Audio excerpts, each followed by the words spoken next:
দিদি সবার জন্য, মহিলাদের জন্য যা ভেবেছেন, দিদিকে অসংখ্য ধন্যবাদ। আমি 1200 টাকা পেতাম, এখন আমি 1700 টাকা পাচ্ছি। এই টাকাটা আমাদের অনেক উপকারে লাগছেন, কারণ হচ্ছে অনেক মারা আছে যারা লোকের বাড়িতে কাজ করে, তারা হচ্ছে বাচ্চাদের টিউশনি পয়সাটা দিদি জোগাড় করে দিচ্ছে।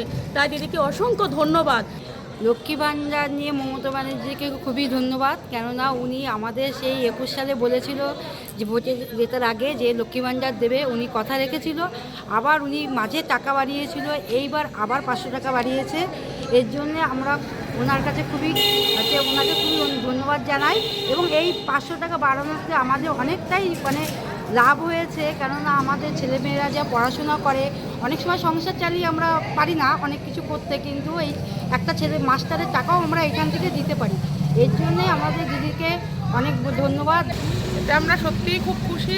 শুধু আমি কেন, প্রত্যেকটা মেয়েই মেয়ের কাছে এটা খুশি, কারণ দিদি আগে 1000 টাকা করে দিত, সেটা আমাদের হাত খরচ, বাড়িতে সবারই বাচ্চা কাচ্চা আছে, সেখানে তাদের আবদার মেটানো, আমাদের তার পেছনে খরচ হতো। এবার এখন যখন 500 টাকা করে বাড়িয়েছে, তাতে আরও আনন্দিত আমরা এই কারণেই, কারণ টাকার অ্যামাউন্টটাও যেমন বেড়েছে, তেমন কিছুটা হয়তো সঞ্চয়ও করে রাখতে পারবো আমরা পরবর্তীতে, নিজেদের কাজে হোক, সংসারের কাজে হোক, সেই টাকাটা আমরা খরচ করতে পারবো।